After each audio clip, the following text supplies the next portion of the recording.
ॐ श्री परमात्मने नमः। अथ पञ्चमोऽध्यायः।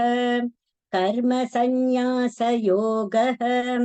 अर्जुन उवाच सन्न्यासं कर्मणां कृष्ण पुनर्योगं च शंससि यच्छ्रेययेतयोरेकं तन्मे ब्रूहि सुनिश्चितम्।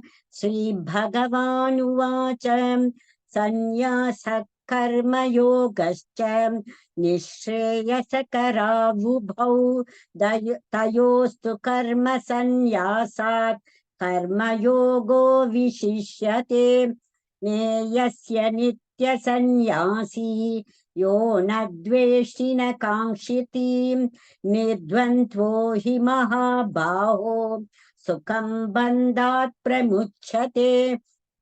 साङ्ख्ययोगौ पृथक् बालाः प्रवदन्ति न पण्डिताः एकमप्यास्थितः सम्यग् उभयोर्विन्दते फलम्।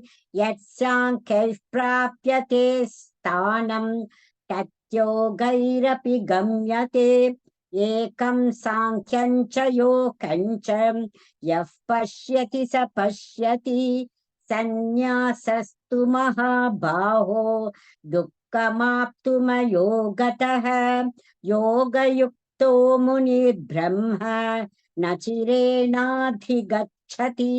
योगयुक्तो विशुद्धात्मा विजितात्मा जितेन्द्रियः सर्वभूतात्मभूतात्मा कुर्वन्नपि न लिप्यते।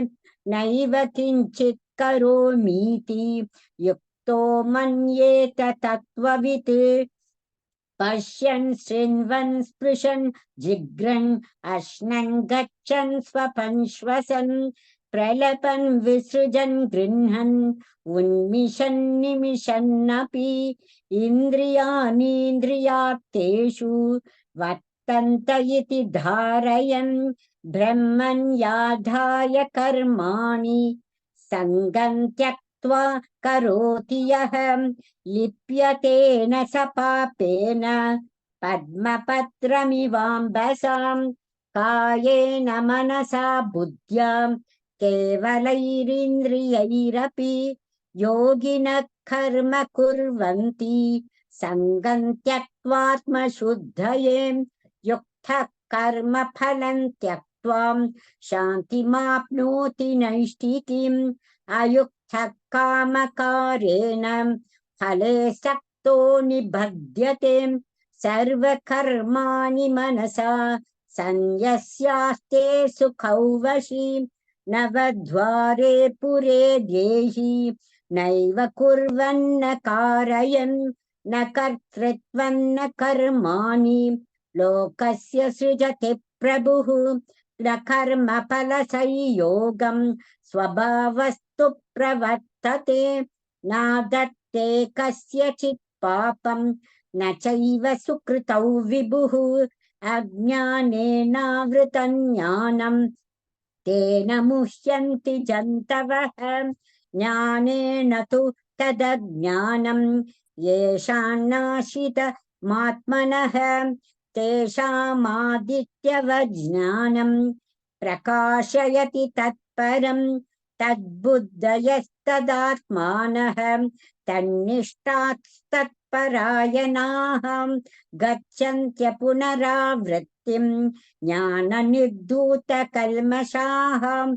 विद्या विनयसम्पन्ने ब्राह्मणे गविहस्तिनि शुनि चैव श्वपाके च पण्डिताः समदर्शिनः। इहैव तैर्जितः सर्गः येषां साम्ये स्थितं मनः। निर्दोषं हि समं ब्रह्म तस्मात् ब्रह्मणि ते स्थिताः। न प्रहिष्येत् प्रियं प्राप्य नो द्विजेत् प्राप्य चाप्रियं। स्थिरबुद्धिरसम्मूढः ब्रह्मविद् ब्रह्मणि स्थितः। बाह्यस्पर्शस्वशक् युक्तात्मा विन्दत्यात्मनि यत्सुखं स ब्रह्मयोगयुक्तात्मा सुखमक्षयमश्नुते ये हि संस्पश्यजा भोगाः दुःखयोनय एव ते आद्यन्तवन्तः कौन्तेय नेतेषु रमते बुधः शक्नोति हैव यः सोढुं प्राक्शरीरविमोक्षणात् कामक्रोधाद्भवौ वेगं स युक्तः स सुखी नरः योऽन्तः सुखोऽन्तरा रामः तथान्तर्ज्योतिरेव यः स योगी ब्रह्मनिर्वाणं ब्रह्मभूताधिगच्छति लभन्ते ब्रह्मनिर्वाणं ऋषयः क्षीणकल्मषाः छिन्नद्वैता यदात्मानः सर्वभूतहिते रताः कामक्रोधवियुक्तानां यतीनायतचेतसाम् अभितो ब्रह्मनिर्वाणं वर्तते विदितात्मनां स्पर्शान् कृत्वा बहिः बाह्यन् चक्षुश्चैवान्तरे भ्रुवोः प्राणापानौ समौ कृत्वा नासाभ्यन्तरचारिणौ यतेन्द्रियमनो बुद्धिः मुनिमोक्षः परायणः